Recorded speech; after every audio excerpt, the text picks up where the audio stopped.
I just left the store and I kind of wanted to talk about something, good boy, that's been plaguing my channel the past couple of years. It's ever since I posted those Guitar Hero videos. By the way, if you guys haven't looked at the comments in my Guitar Hero videos, I really think that you should, because it'll paint a better picture of what I've been dealing with over the past few years. And there are people in the comment section that watch my videos who think I'm faking. I'd like to show you something. Do you see this attached to my hand right now? This handle is attached to a currently working service dog. Do you see how he's pulling me around this tree right here? I want to explain a couple of things. I like to answer some questions that people have been asking me lately. The first is, if I'm blind, how do I do this YouTube? The way I do this YouTube is because of the fact that not everybody who's blind is totally blind. I can actually see a little bit, and the best way to describe it is if you try and look through a camera lens that's always overexposed and always way out of focus. Like I'm catching the edges of a lens flare all the time. That doesn't mean that I can't see at all. Just like when you look through when you look at an out of focus image, you can still see what's. 3 minutes, 30 seconds. Oh, I've been filming for 3 minutes and 30 seconds. What you heard was my phone announcing that it detected a face in the shot somewhere. I'll have to see if somebody can gray that out for me.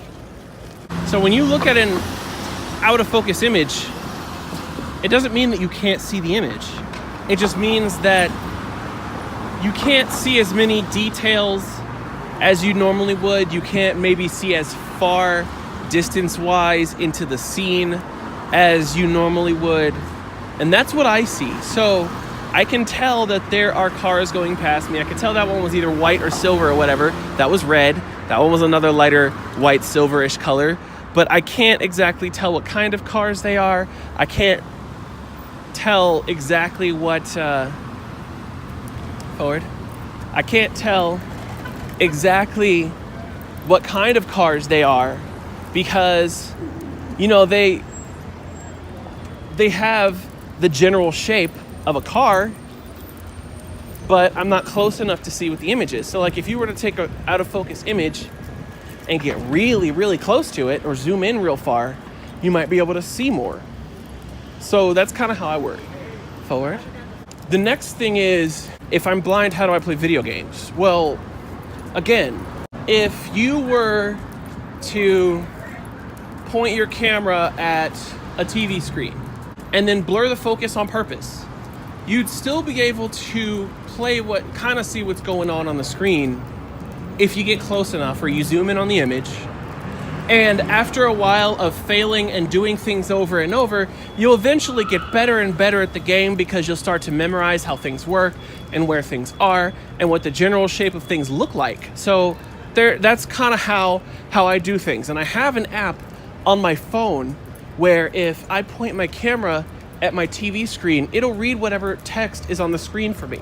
So if I'm playing something like an RPG, for example, and I need to read some dialogue that they haven't voice acted for, I can just pull up that app and it'll read things to me in real time. I don't have to take a picture and wait.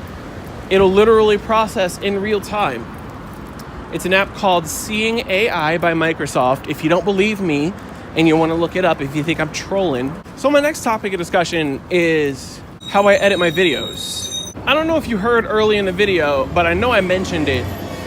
My phone talks. And the way that works is when I touch something on my screen, if you look through my other videos on my channel, you can see this in action.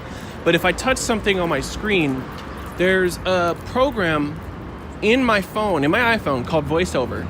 And what that will do is that'll be like, okay, he's touching this part of the screen. What's on this part of the screen according to this app's layout? Okay, this is what this element's called. Let's tell him what it is. That's essentially in the most simple, like, from nothing to something terms I could ever come up with. That's how voiceover works. That is how most screen readers, whether you're using a mouse and keyboard, whether you're using a trackpad, whether you're using a touch screen, that's pretty much how all of them work.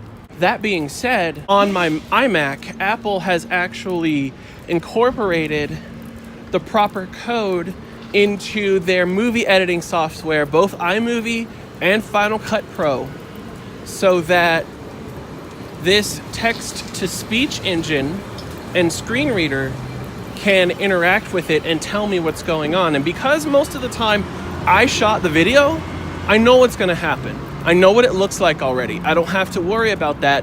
Most of the time, its default color balancing options will do the job just fine for me. So the visual aspects I do worry about, but I don't have to necessarily call somebody who can see and be like, hey, does this look okay?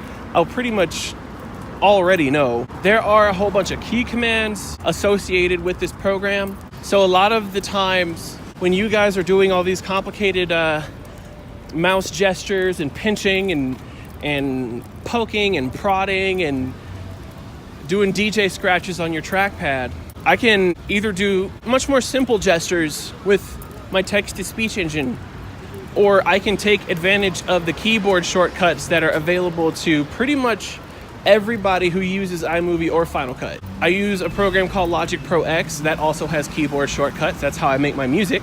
And the last and most important thing I really, really, really want to press to people who think they can come out here and disrupt something that I've worked almost 10 years to build up for myself. This is my hobby, this is my baby, you're not gonna come here and mess it up for me. And that is, why would I wanna fake this? I don't know if you're aware, but being blind sucks. I can't drive anywhere, so as you can see, I'm walking, or I'm paying to take Uber, or I'm paying to take the bus, or I'm waiting for someone who can drive. Why would I wanna do that? Just imagine, if you can drive, imagine just someone taking your car away. Imagine never being able to set foot in a motor vehicle and drive it ever again, and still trying to live the same life that you live right now with your car. Why would I try and fake like my life is like that for sympathy?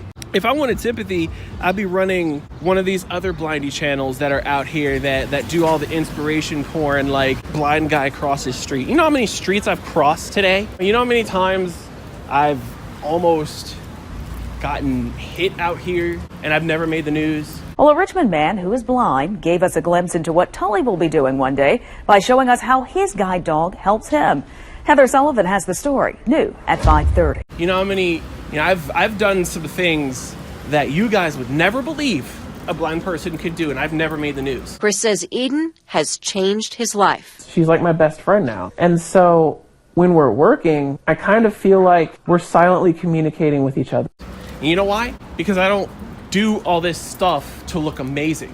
I don't do all this stuff to stand out and to be inspirational to others or any of that huggy, flowery. No, I'm just a guy who is interested in some really interesting stuff, and I've figured out ways to make it happen for myself. That's all. I'm not trolling.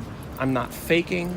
I'm not running a blindy porn channel so I can try and get some sympathy out of the sighted folks who have never met a blind person in their life and are curious how, if you've never met a blind person and you see this video, you want to know something? Don't be amazed by us. Do not. We have to try a little harder, but we just live lives like you guys. Seriously. I'm going over to my friend's house right now.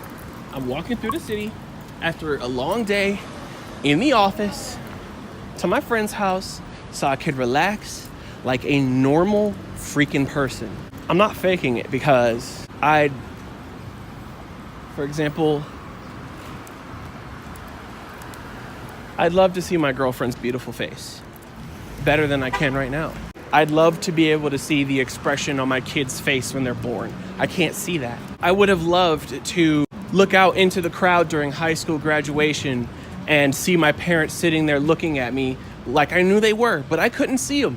I'd love to be able to see my brother when he walked across the stage at high school, and I couldn't see him except through my camera lens, and I can almost barely see him. You know, that's kind of what a lot of the reason that I film so much and why I'm trying to graduate past this iPhone camera is because cameras give me sight. I don't know why, I don't know how it works, but see, like if I hold my camera up to my face and look around, I can see how high up that building goes right there. I can see that tree right there blocking the amazing blue sky from me, you know. I can see the texture of I think those are cobblestones, the cobblestones on this sidewalk and that fence right there and those cars parked in that. And now that I take it away, I only see shiny blobs. A camera is like a new window to the world for me. You know, when you guys see me sitting so close to my screens, it's because I'm trying to look into the world. That's the only way I can see it. That's why I have a 27-inch ultra high resolution monitor right in front of my face when I edit, and right in front of my face when I produce, and right in front of my face when I'm watching YouTube, because I want to see the world, and that's the only way I can. Why would I want to fake that? You know, I'm gonna get off here because I don't really want to show you where my friend lives. So I will talk to y'all later. And to the trolls that finally see this video, because best believe I'm going to respond to your comment with this link. If you don't have anything positive to say on my channel, don't come back.